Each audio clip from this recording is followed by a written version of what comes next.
Just another day in paradise. Oh, so viele! Ja! Und noch ein Piratenschiff! Das gibt's ja wohl gar nicht. Ja!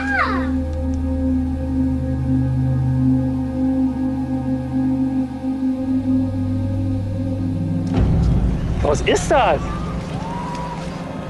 Hammer! Tsunami!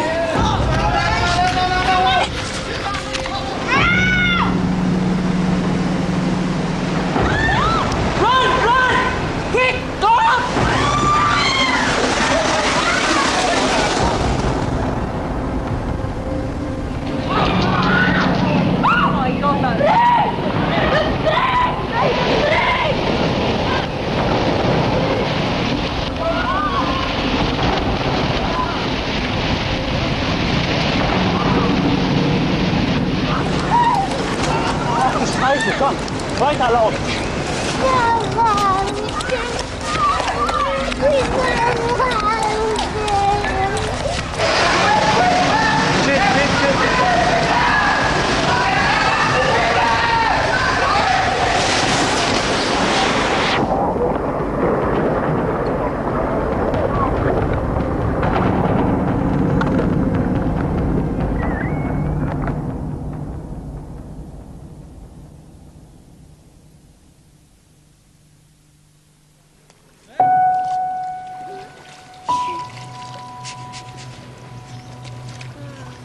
Die Mama.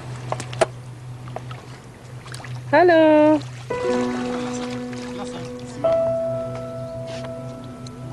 Lasse? Wie machen die Fische? Mach mal bye bye. Bye bye. It was a perfect Christmas for us. It was the first time we spent Christmas in a foreign country. In Khao Lak in Thailand. Lasse das Nachtgespenst. Hallo. So on the 24th of December, we go to the beach and into the water and playing with the children on the beach, and that was fantastic. Ja, die ist sehr schön. Das ist die perfekte Welle. It was like paradise, you know. Heading for Phi Island. Here's the wonderful boats that we ferry in on. Let me just show you some more of this coastline. It's beautiful here. Danielle, wave. I thought this is a beautiful island. I can't wait to go exploring. Can't wait to snorkel, go in the pool. It's going to be so much fun. Just look at my paradise. Yes, look at our balcony view. Look at this pool and this resort that we're at. What else you see out there, Danielle? See the beach. Yes, there's the beach out behind the palm trees. I remember watching the sea sort of lapping the shore. Yeah. What a beautiful sound. And ringing everyone we knew, just tell them how perfect it was. how smug we were. Sri Lanka is a beautiful, gentle place. It's the most amazing country. It's rich and it's vibrant. We wanted Isabella to see all the colours, elephants, to see jungles. The smells and the people, and we were just so at home there.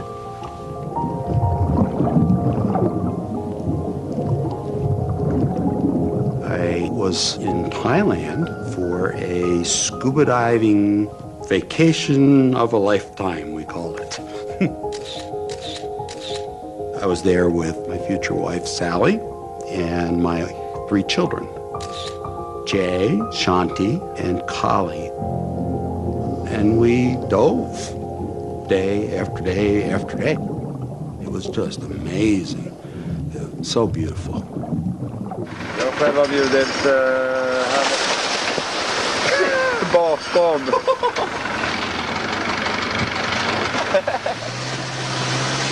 My name is Fredrik Bornesand. Both me and my girlfriend Sarah went to Thailand for 3 weeks. We just love Thailand. We go there every year, and we were really relaxed and almost looking forward to getting back home. Vilken dag vi har haft idag.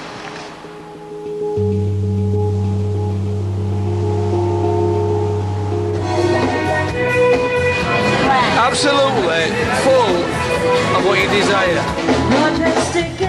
No, you're singing my record. My name's Andrew Stones. I've got a twin brother, Adrian, and a long-standing friend, David Gregory. 3 middle-aged men going to go out to Thailand and have a yahoo. We're going to have a good time. As long as you are alive,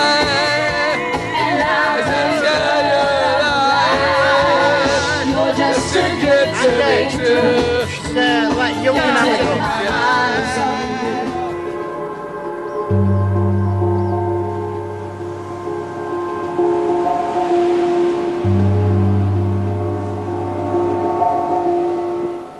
Es war der Weihnachtsmann da und hat die Geschenke gebracht. So tolle Geschenke. Ob wir da mal gucken sollen, schnell? Ja! Oh. War er da? Ja!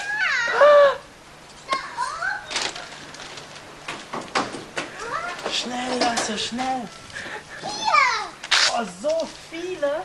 Ja! Und noch ein Piratenschiff! Das gibt's ja wohl gar nicht. Ja!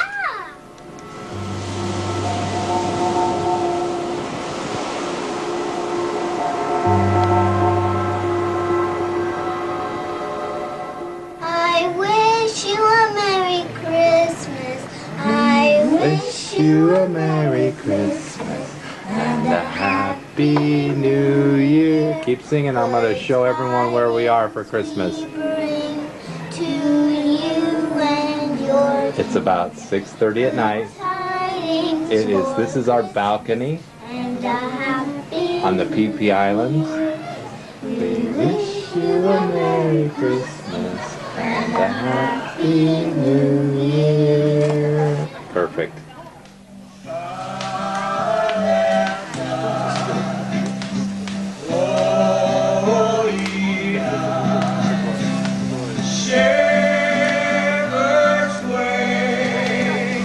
Nele, was hat euch der Weihnachtsmann denn Schönes nochmal gebracht? Ich will das nochmal sehen. Was hat er dir denn gebracht, Nele? Arche Noah. Da steht sie ja. Eine Arche Noah mit ganz vielen Tieren. Ja.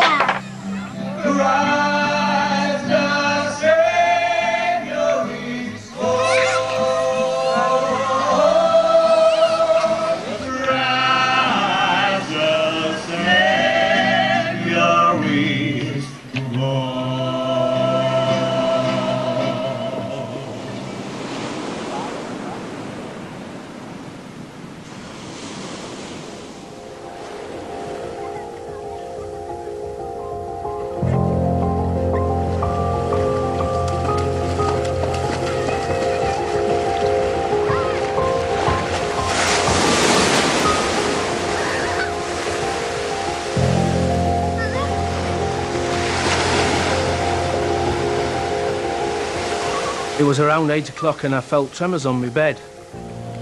I had a knock at my door. Davey came down. I said, sit on my bed, Dave. So he sat on my bed. And he felt him as well. He goes, oh, you've got a good bed here if you bring anyone back. I said, well, I'm thinking, is it a tremor? My son is very intuitive, and he had a series of 7 dreams that portrayed something terrible happening at the beach.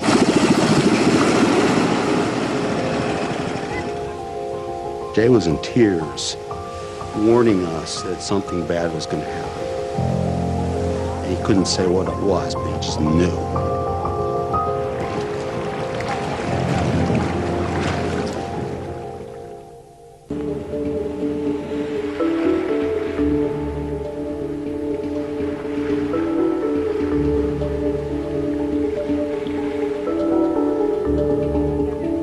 My name is Widari Dawam. I come from Banda Aceh.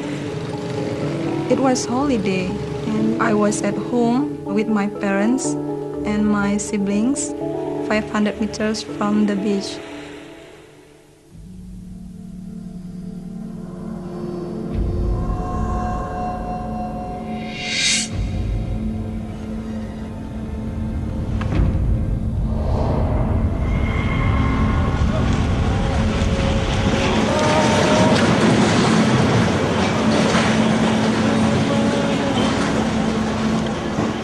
happened for minutes, for some minutes. I saw another people just like us, some of them lying on the ground because the wave of the earthquake is so strong.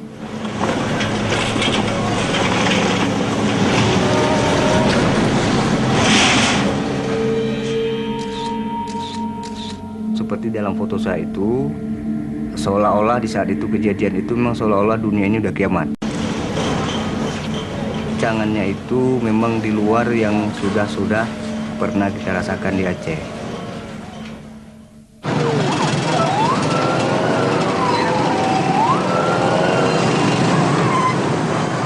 We decided to just stay outside for a while because of the earthquake. So we wait for a while.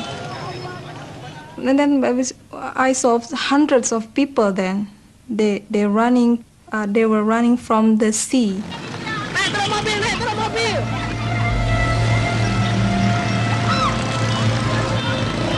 They look scared, very, very scared. And they were screaming.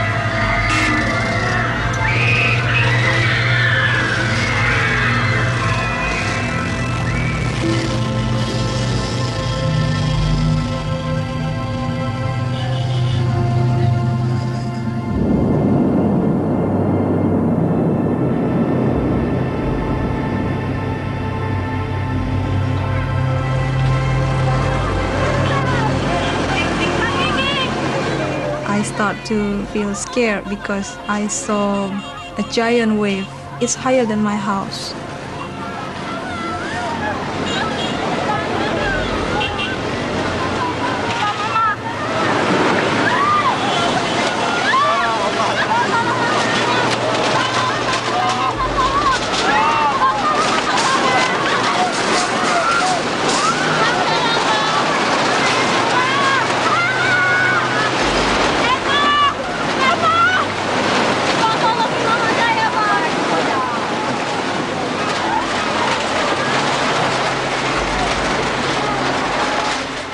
My sister started to scream, so I just hugged my sister.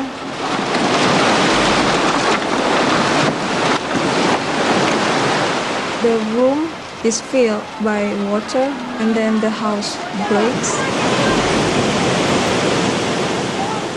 I'm in the water.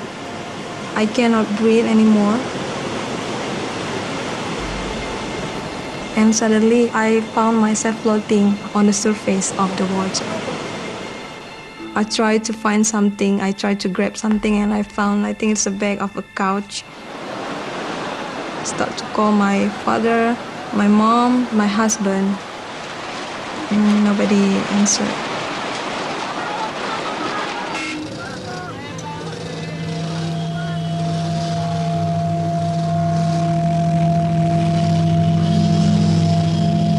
Saat itu terjadilah kepanikan, itu berlari menyelamatkan diri.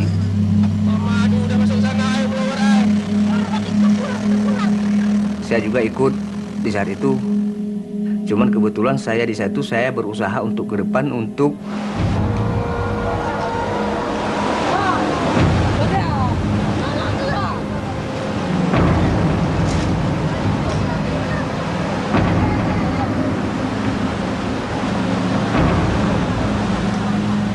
ada yang sudah telanjang ya, terbuka kainnya semua.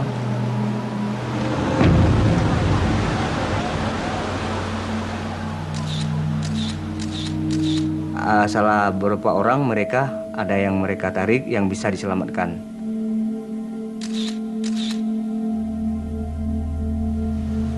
The waves took me back to the sea, so I was in the ocean now. So then I start to, saying all the holy sentence I know, what I believe, I ask for help from God.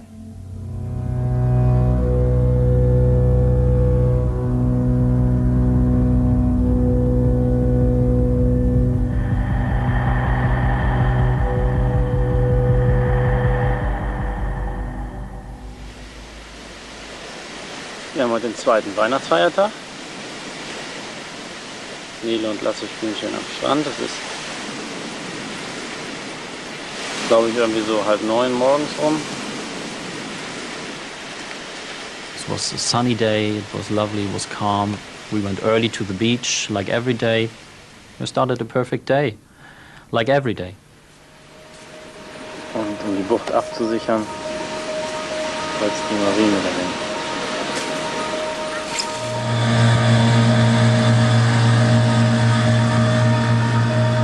The diving was so good, we wanted to dive one more day, and we left Jay and Collie, because she chose to, at the beach.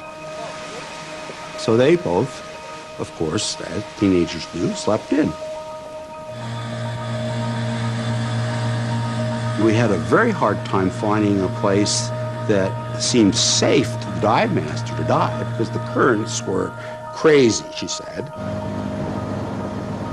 Everybody was ready to go, and we dropped down.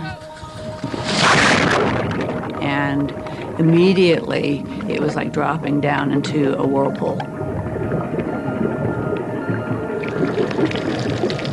The current was just phenomenal. I've never seen anything like it. You couldn't control. I mean, you just had to go wherever it took you. I figured at that time that I was just being a terrible diver, you know, that I had just lost my buddies and I didn't know what I was doing. It was remarkable because there were no fish. I've never seen that in the Similons. So something was coming, and the fish knew it. This is Boxing Day. There has been a flood.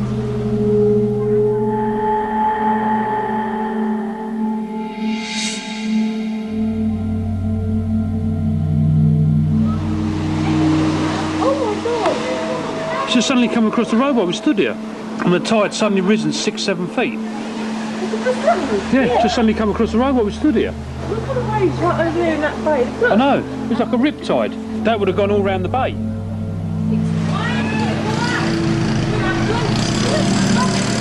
We saw that's a big wave. Fucking hell. There was a commotion, we heard a commotion on the beach, and Dave mentioned a wave or something.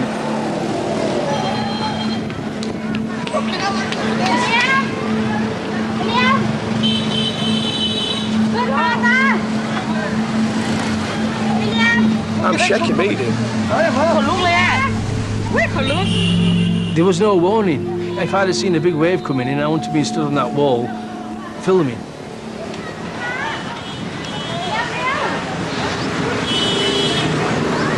I reckon there's been something like an earthquake, me, Dave, or something, and then tremors this morning. You did, you're right, you know.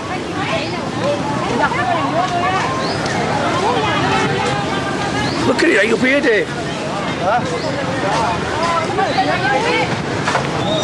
The boat's coming in. I was filming an elderly man and a woman ambling up the beach, slowly. And then all of a sudden the sea lifted and it came in. Ready, come on! Come on!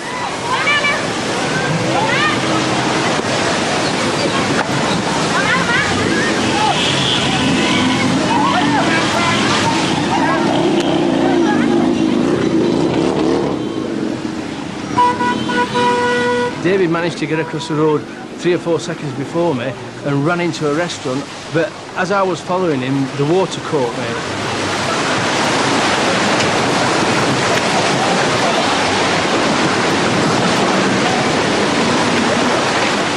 I couldn't believe the power of it.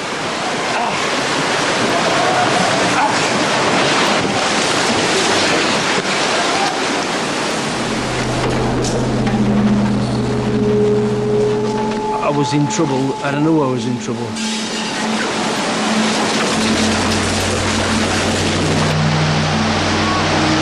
Det är jävla flodvåg här. Hur går det för dem där borta då?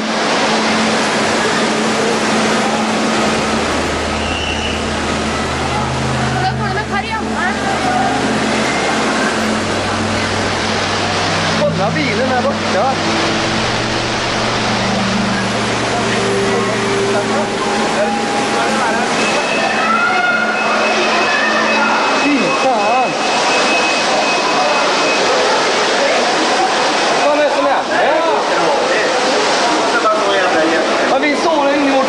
bara springa åt alla jävla håll.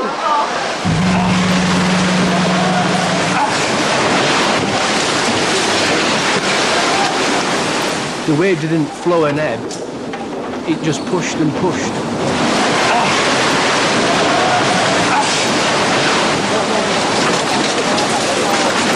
I managed to get to the staircase.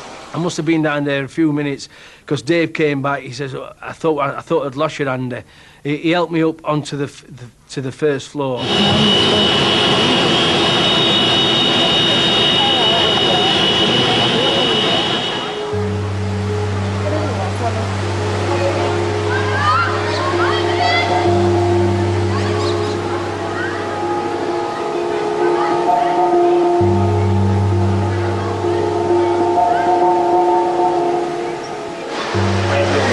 Komma så här då? Kolla, de sitter fast där ute ju. Det äldre paret där borta. Men nu är det inte jag. In this hotel we had no elevators, and all the older people were staying in the bottom of the hotel.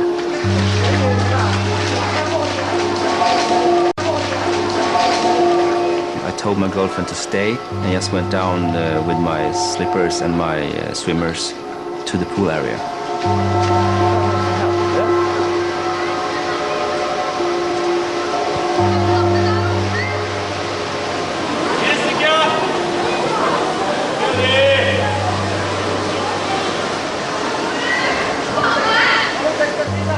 At that point, I wasn't worried at all because this was very calm, the weather was nice, and I thought this will be expensive for the hotel because it will be a lot of water damage.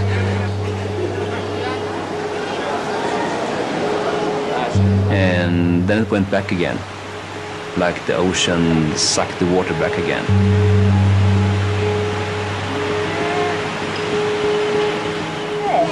Look, see the blue's coming back now and the tide's going away. There's people in the sea. I don't know what happened. It's going out, it's going out. I think at that point people felt safe going back again, and I think a lot of people went down to just see the devastation. Allting är ju översvämmat här. Kolla våra fina pool. The boats are now dry where they weren't. The tide's still rolling out. We've never seen this many rocks. Something is big and it's coming our way. This does not look good. The sea is way out. The sea is way out. It's gone out way, way too far. There's people walking around down there. Det är solrent allting. Hey! Get in! Jag vet inte fan, de snackar om att det har varit en jordbävning eller någonting. Det kan vara, för det blir fortfarande bara så. Ja, för jag frågade om jag var in där. Och de har aldrig varit med om det. It's coming in. Another big wave coming in now. I know, I can see it. It's coming again. Coming again? Yeah, it's coming again. Jesus Christ, look at that.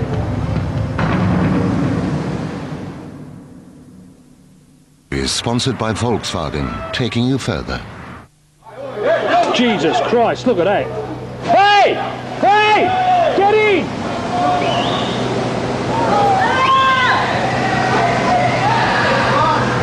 It's coming again. That wave is a good 15-20 feet tall. Easy.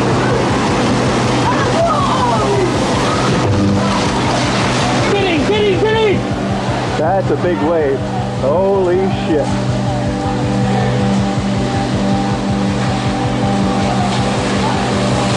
Where are that guy?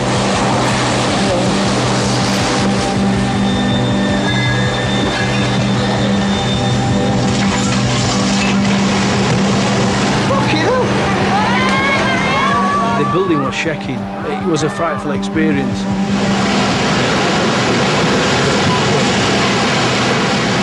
Every wave what came in after that one, I don't know if there were 3 or 4, maybe 5 waves, were getting stronger. That was the worst part for me, not knowing whether I was going to come out of that. We were trapped on a roof and we were helpless. Shit, shit, shit!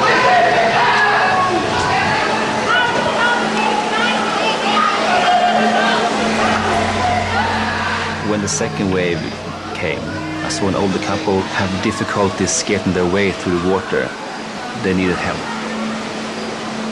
So I tried to reach them, and when I was like 2 meters from them, they fell down and disappeared.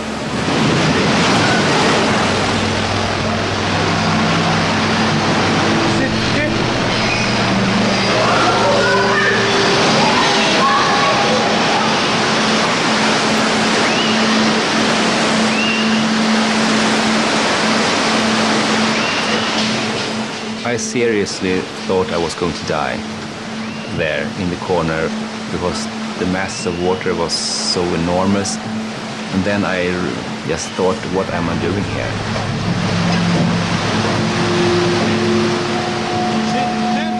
I saw a guy hang on to a column with his camera trying to film. Then I heard the windows shattered. Bang, bang, bang, bang.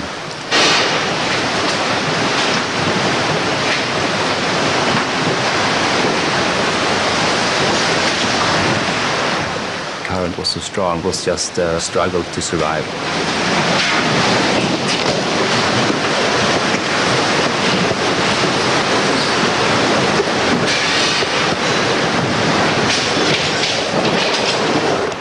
I managed to get out on the other side through a hole in the window.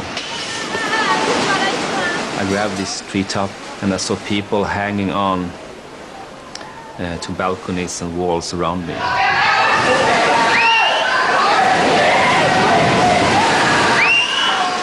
I will never forget those screams. I can't explain it really. It was like screams from people dying and that kind of screaming.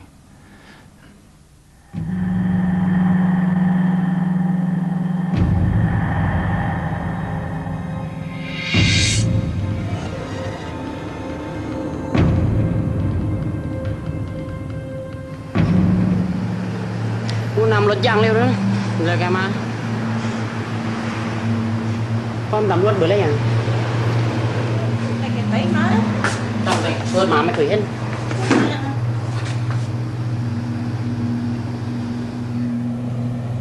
My wife looked at me and said, "Hey, what's going up there? The water's gone." Und in so kurzer Zeit, ne?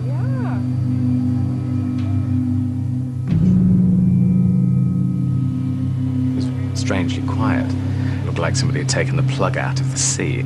And people were drawn to it because it looked so strange. There was a sense of calm. There was no sense of panic whatsoever.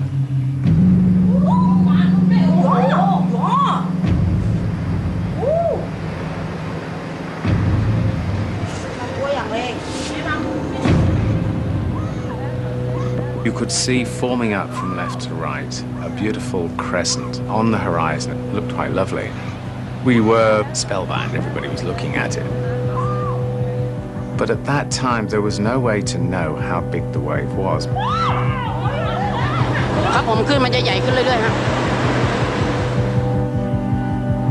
Die brechen da hinten und die Wellen, die brechen da hinten auch heftig, oder? Alter Schwede.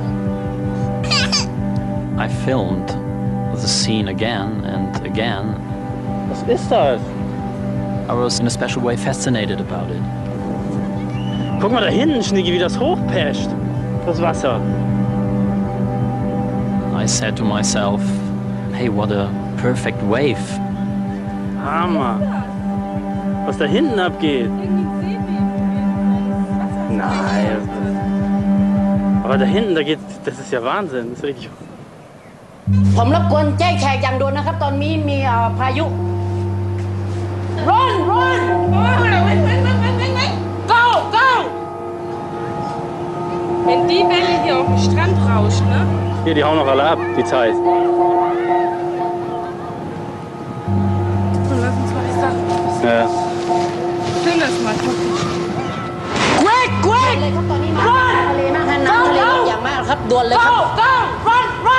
Oh, die Boote hier, die Militär. Was ist das? Das Fischerboot da hinten ist gekentert. Boah, was ist das? Tsunami. That was the moment I realized that you are really in danger. Komm, wir müssen los. Wir müssen weg. Nach hinten, komm.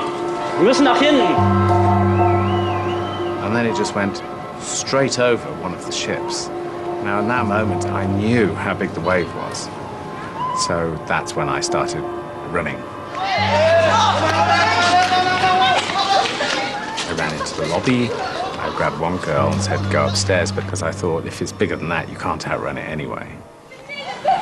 Ja! Ja! Komm, ja, ja, ja, ja. โอ้ยมาอย่างเร็วเลยไม่ยอมขึ้น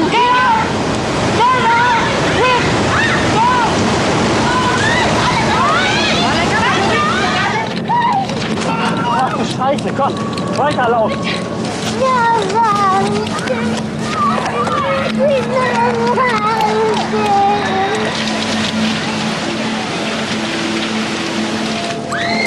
Wir müssen das schaffen.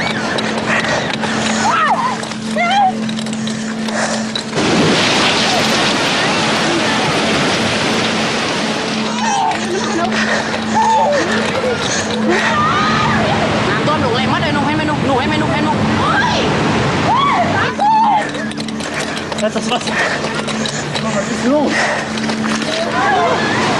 ไม่เคยเกิดครับเหตุการณ์นี้ไม่เคยเกิดครับ The sea had just come in. It was like the hotel was a boat, and around me was the sea. And I could see the wave heading directly to where my house and family were.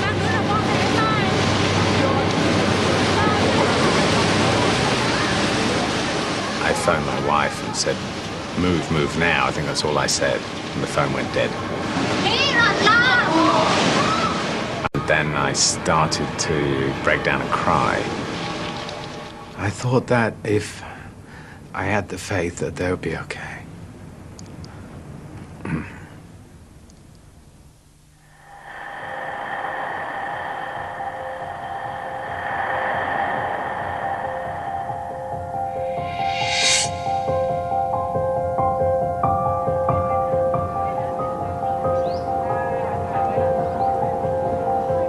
Koh Phi, what an island.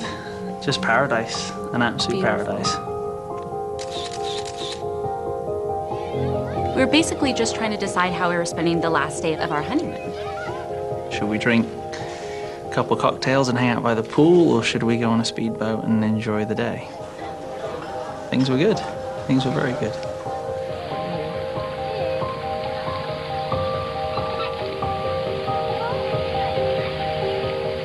Everything was normal up until the time where we just got on the boat, and then all the water disappeared. Ja. Plötsligt så försvann allt vatten. Och nu så står alla båtar som ni ser här helt strandsatt. Sara, hon ser glad ut ändå. Ja. You know, as a stupid tourist, I thought this was quite funny. And I kept filming.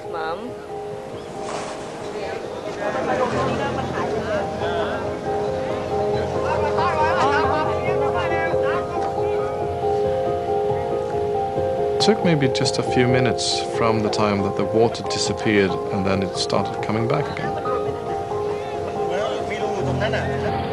På var det 20 sekunder så kom det ungefär 4 meter vatten.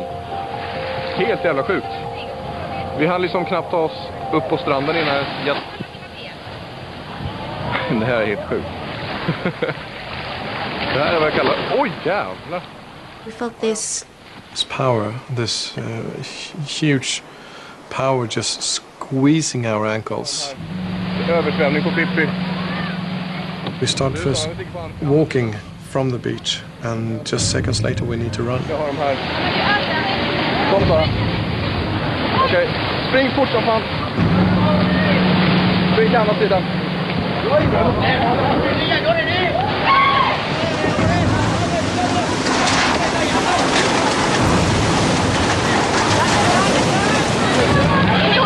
Ja, in i hotellet. Kom igen då! Ja. Go! Så. Jävlar! People who was maybe just 10-15 meters behind us, they were totally trapped. And then you heard some serious screaming. Du försöker rädda någon? Du försöker rädda någon eller?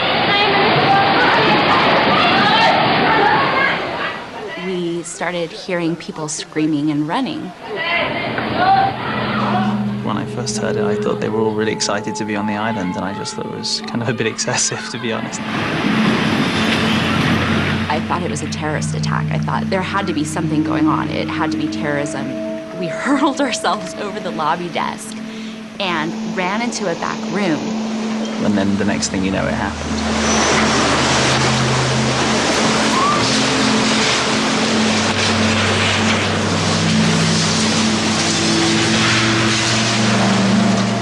Started getting so loud that we had to scream to each other, and we were screaming, "I love you, I love you." And I looked at Will and I said, "This is it, isn't it?"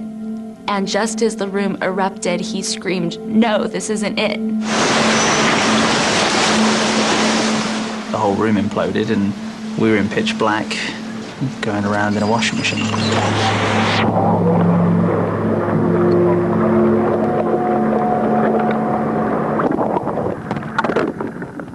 Oh my God, look at the waves coming! Clear out, people! Clear out! I hope no one was out there! Oh my God, look out! Get in the room, get in the room, get in the room! Most waves come in and go out. This one didn't stop. TVs floating. Oh, mattresses. Oh my God, this is devastating. We're not going anywhere today. It just came across the island, picking up everything. I mean, there was nothing that wave couldn't pick up.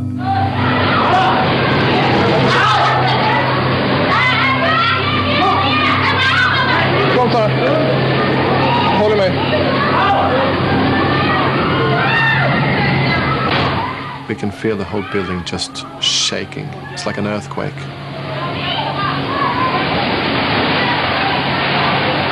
Shit. Ja, men skit i dem. You can't really understand what you're seeing. Because just like 30 or maybe 60 seconds earlier, you were down there on the ground, running.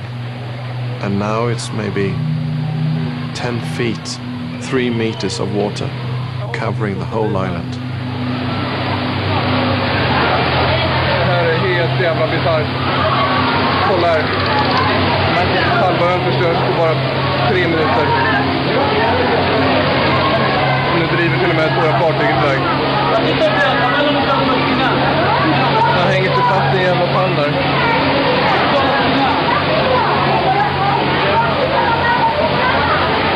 Håll i dig för fan. Will and I were underwater, and I just remember tumbling and tumbling.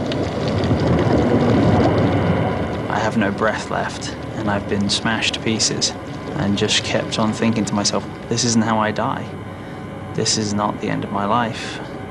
And then, very shortly after that, realizing this is the way I die.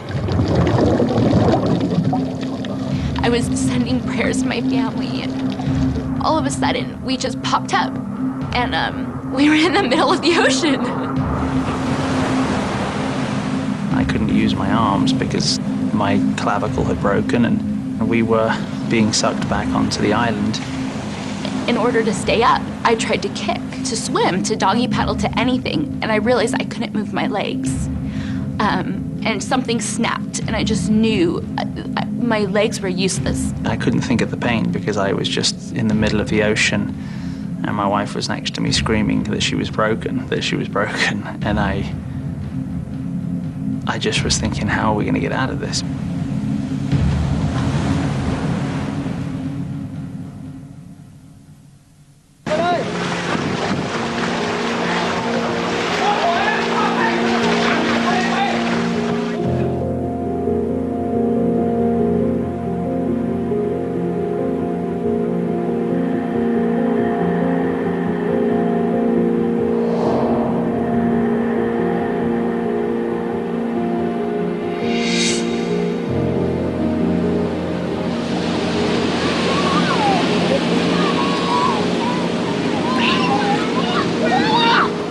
We'd honeymooned in Sri Lanka and we wanted to go back ever since, hadn't we? And then we'd had Isabella and there was never an opportunity. Then Isabella was 5 years old and it seemed she was old enough. We felt brave enough to take her on a long flight. And so we decided to spend our Christmas in Sri Lanka. It's the most amazing country. It's paradise. Oh. It's absolute paradise. Beautiful, gentle place. It was a beautiful day. I had a shag. Yes, we did. Isabella was asleep. Yeah, it was nice Boxing Day morning, yes, we did. I shouldn't have said that. We made love. Yeah. And Isabella woke up and everything was absolutely heaven.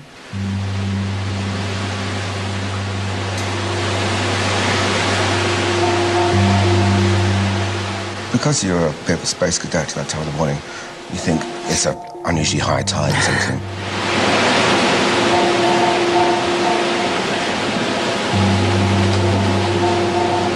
Initially you think, oh God, all my clothes, Isabella's presents, they're all over the floor on this swirling mass. And then at this time I'd grabbed her and she was literally facing me and her arms were wrapped right around my neck. You know, I'd sort of wrapped themselves as tight as she could and she was literally right around here around my neck.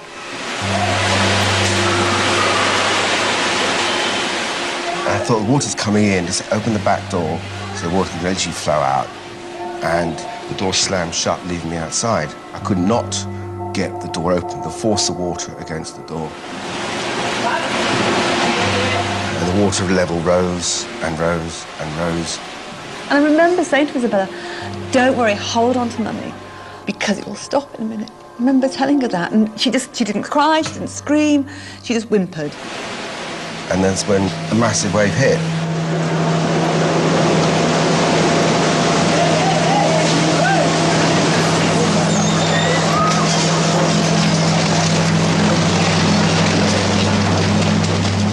My only thought was Isabella. Quite. I only thought was Isabella. And I don't know how, I don't remember letting her go. I don't remember that. It wasn't a tearing apart of arms or, the next thing I knew, I was just without her. I couldn't get my breath. The panic when you can't get your breath. And you breathe water, and God, the panic. Oh, I can't imagine almost death and drowning. I can't. I can't. And I'm so sorry Isabella had to have that kind of death because no, the first breath you take in this water. Oh, you can't get your breath.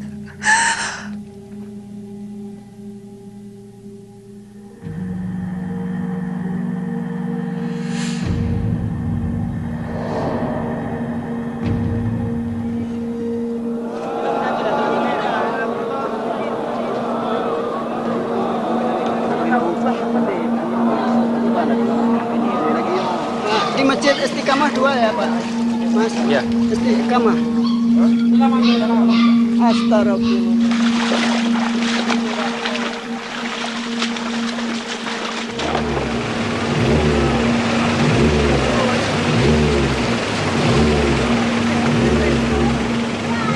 Masih hidup Bang? Masih hidup? Buat mari dulu Bang.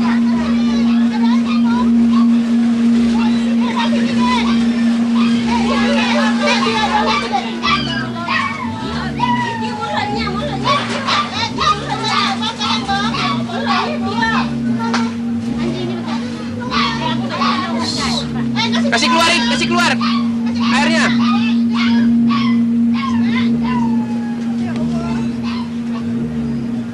Tunggeng lu biar keluar airnya semua. Tunggeng le dek. Tunggeng le, tunggeng. Ah.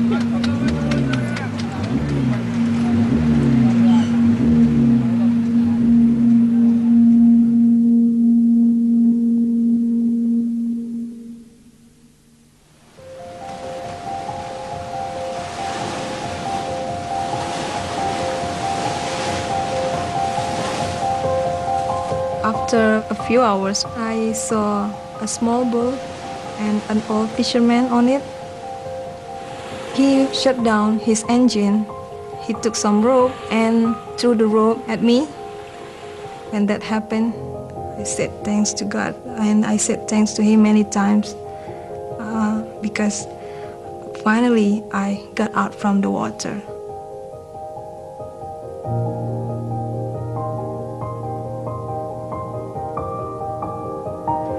I didn't really think that we were going to get out of the ocean. I didn't think that we were going to make it, and that's when the large rescue boat came into the bay.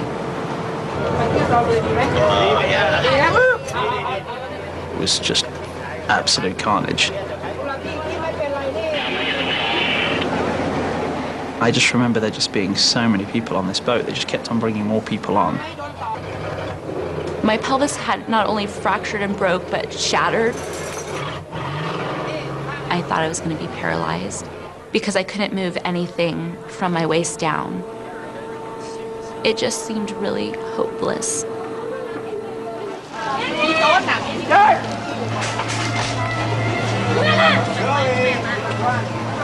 It's a lot of water to have to purge back into the ocean.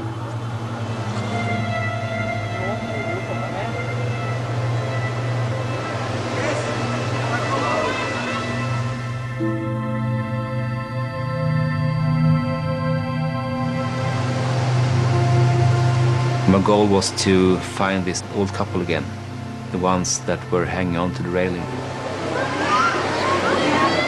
I went through the lobby out on the other side, and there I saw this old man and two Thai men trying to get him up from the water.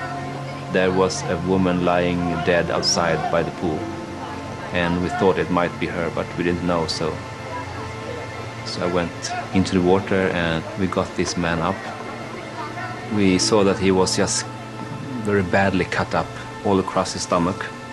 I thought, if he don't die from anything else, he's going to die from an infection or something. So I just took this bottle and I just poured this alcoholic stuff into the stomach, and then he woke up. So it must have hurt. I did not think that he was going to survive. He seemed almost dead.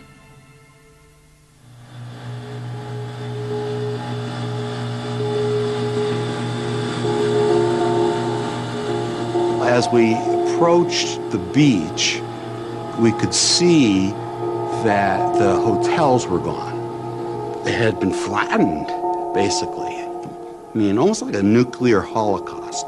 Everything's flattened. Then we started seeing trails of debris.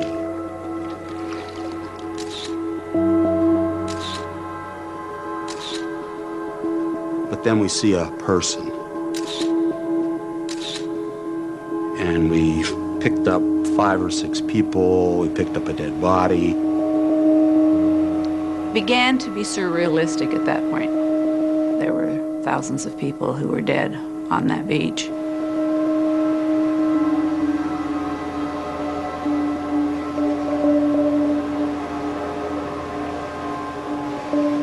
I thought my kids were dead. That no one could have survived this. Or if you did, you had to have the grace of God sitting on your shoulder.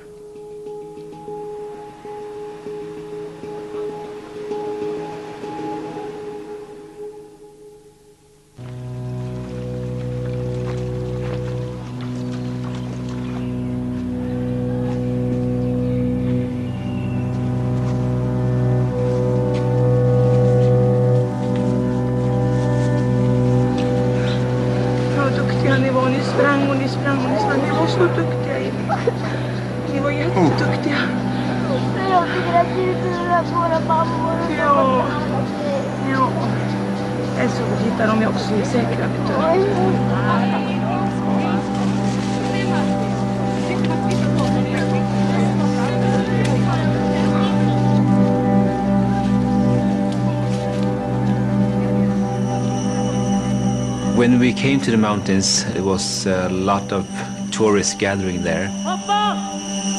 Jackie, where's your shot? Jackie, where's your shot? There was a lot of rumors going on that the next wave going to be 50 meters high, and the wave after that is going to be 100 meters high. We did not know what this was, so we just climbed higher and higher up all the time. Alles kaputt, Mann. Das ist eine Katastrophe.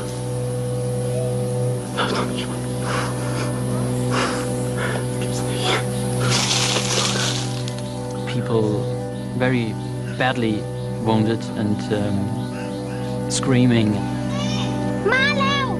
shouting names of the missing relatives, and it goes under my skin. And even 5 years later, it's hard to think about that.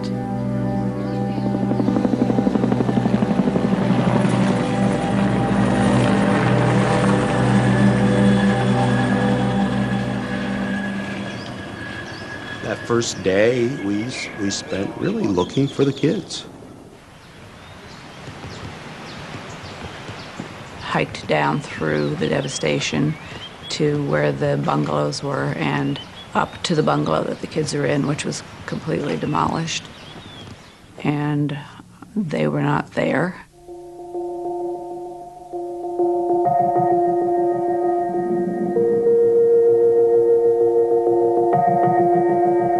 We found Collie's bathing suit top, and we found Jay's torn jeans, and we just dug through the rubble looking for them. It was horrific. There is no, I just don't have any other word to describe. We just sat on the steps of the bungalow and mourned. I had hope that they were alive, but I didn't believe they were alive. I had accepted that I had lost both of my youngest children.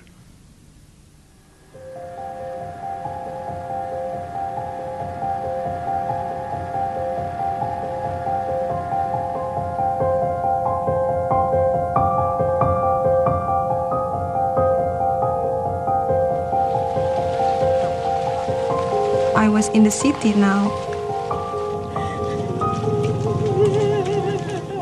I saw people crying, screaming, some of them talking to themselves.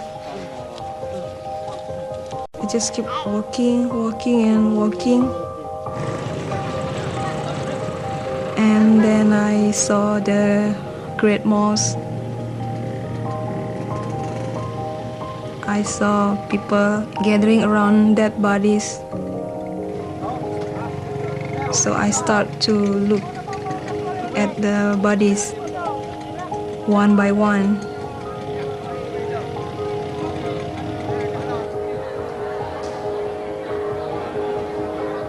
But I couldn't find any of my family.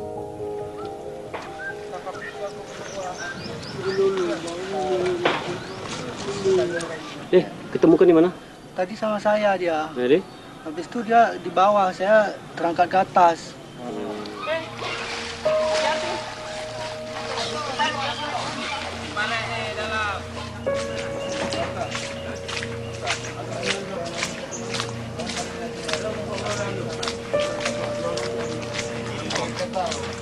Dan jalan untuk menuju ke rumah saya itu saya tidak tahu lagi udah.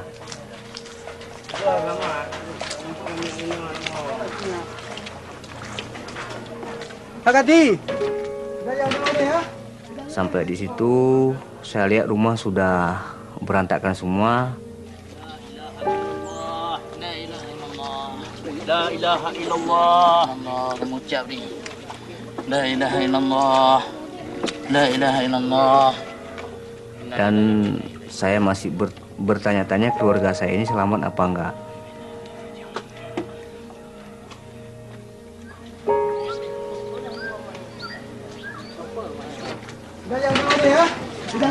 Keluarga lu nanti jadi naruh sih bang. Akhir di situ ada rumah dua ya. Kemungkinan mereka lari di tingkat 2. Saya langsung naik ke atas. Di sanalah di atas ketemu istri saya dengan anak 1 orang.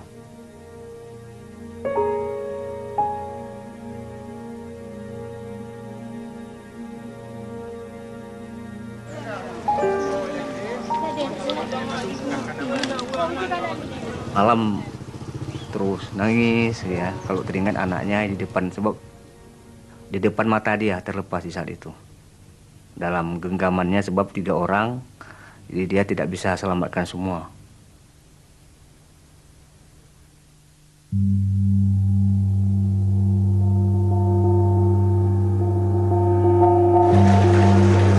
Ended up at Clambo Hospital.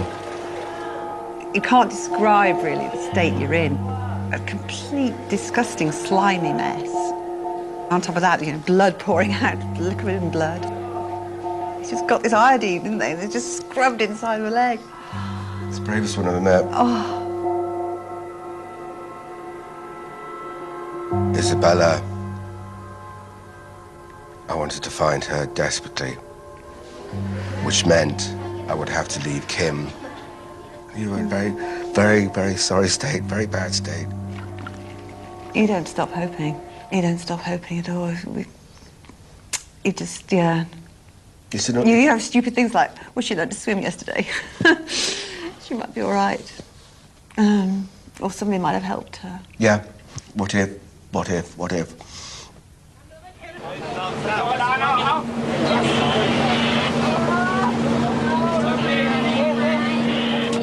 When we finally did dock, I was the first person that was taken off the boat.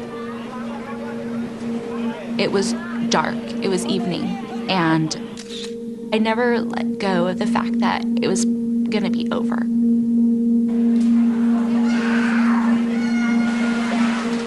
I was doing great compared to the 5 people lying with white sheets over them in front of me.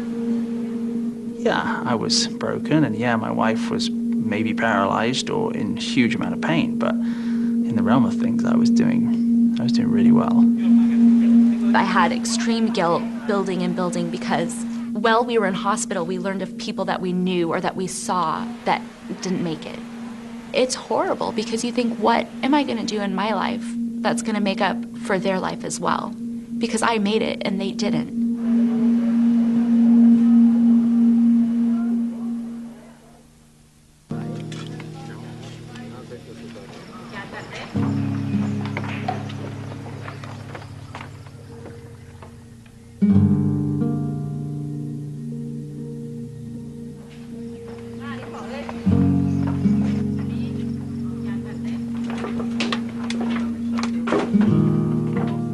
It had become, from a beautiful resort, an area where people are having holidays, to another part of hell in a day.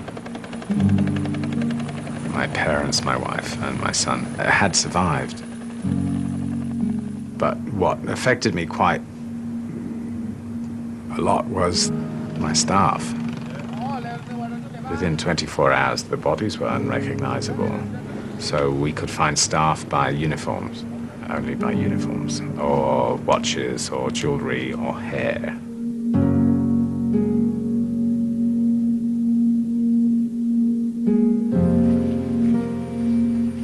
We're back at it first thing the next morning looking. Where are our kids? Are they under the debris? You know, are they still alive and need to be dug out and helped? And by this time, you could start to locate bodies by your nose, because there was a smell. And usually they weren't alive. Even cats had the same smell, so you'd be digging through the debris and, oh, it's a cat, you know. And, but looking, you know, honoring that last shred of hope.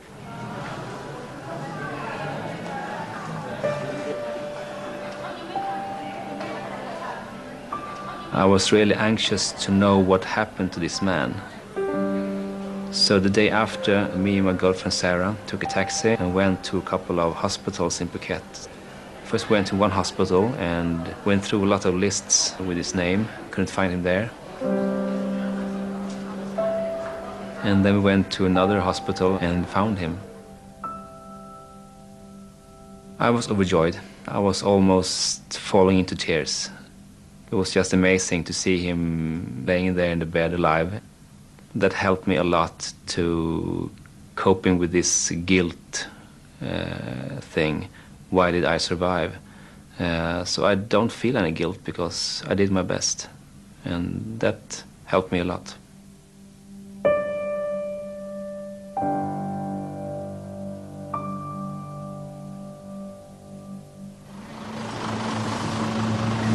That is devastation, that, innit? Because we got on top of a roof here. This is the restaurant I ran through. Then they're the doors I ran through. At this point here, we ran across on this point here and ran straight through to this bit here.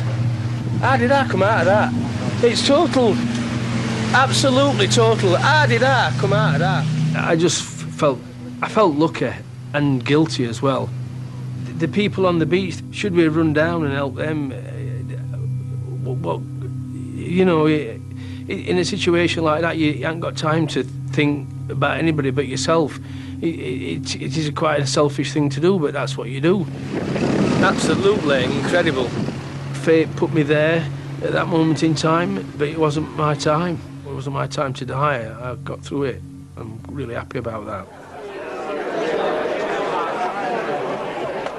We found Jay's name on a list. Jay's alive. Oh my God. But where is he? And it took us several days to find him. Jay was in Bangkok Hospital and they flew me out to be with him. I stood by his bed. He opened his eyes and he smiled. I kissed him on the forehead. And he said, "I'm just so glad to know that you're all alive." And he said, "Have you found Kali?" I said, "No, but Shanti and your dad are still looking for her." And he nodded and he said, "They won't find her. She's gone." We were looking at the pictures of the dead bodies, and Good Morning America had their cameras running. Dad, this is her. This is her shirt, the one that she bought. Oh my God.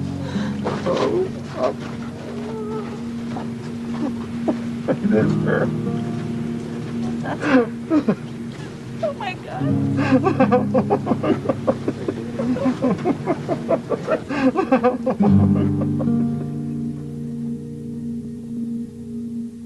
She was very dear to me. My other kids always teased me that she was my favorite. She wasn't my favorite, but I really had a good connection with her. It was solid. And we talked about things, and I did a lot of things to try and be a good father for her.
Went to this warehouse, and where it was just stacked with coffins and bodies.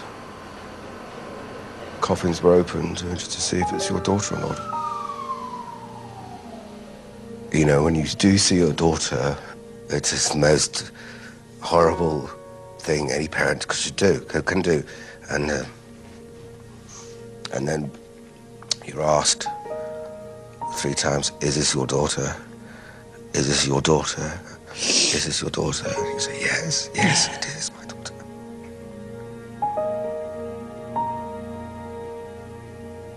And obviously when he came back, all he had to do was look at me and I knew it was her. And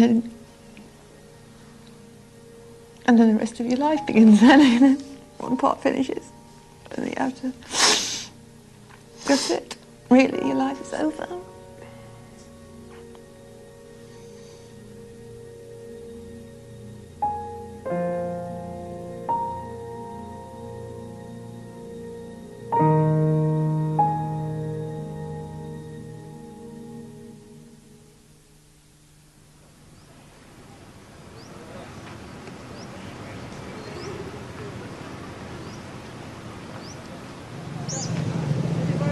On the day after, I was looking at the people. They were going with everything they could take. Some of them got nothing, but most of them with family. So, you know, I start to think that maybe I was not lucky to meet one of my family. And then suddenly my husband passed with a motorcycle, you know. So at first I was shocked. I thought it was impossible. And then I shake my eyes and then, I start again, yeah, that's him. So I call him.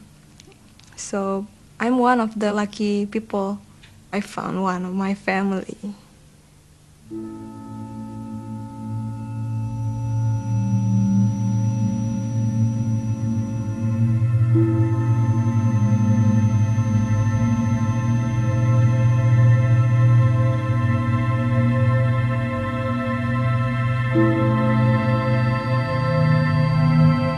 On that day, I lost 5 person I love.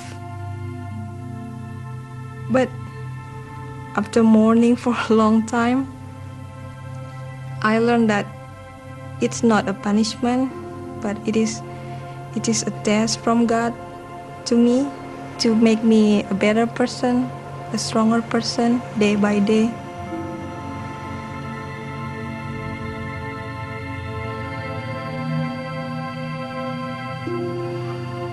I know that they are seeing me from above, and I believe that someday I will meet them again.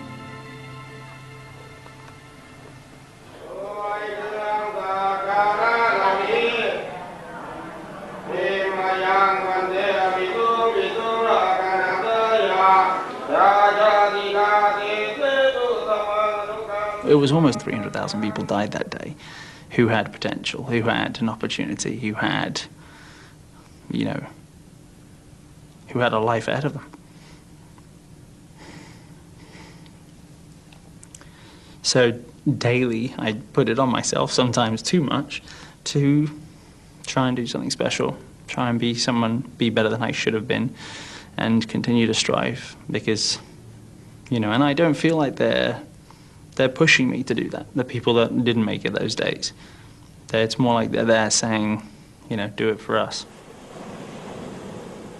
The awareness of how fragile our lives really are, and they can be snuffed out in an instant.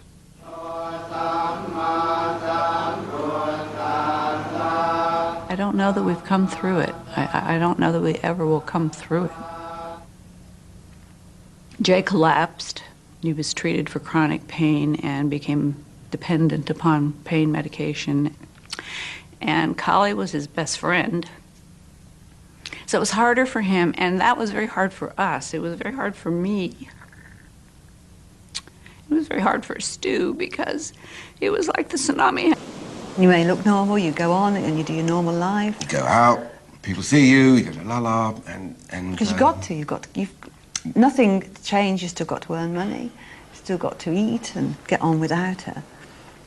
But underneath, you're never, ever going to get over that.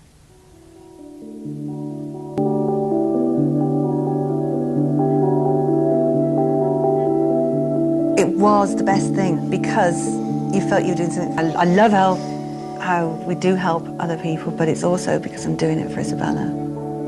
So it's little things that help you get through, really, like smaller things, and you take each day. As it comes. So, that's how we cope.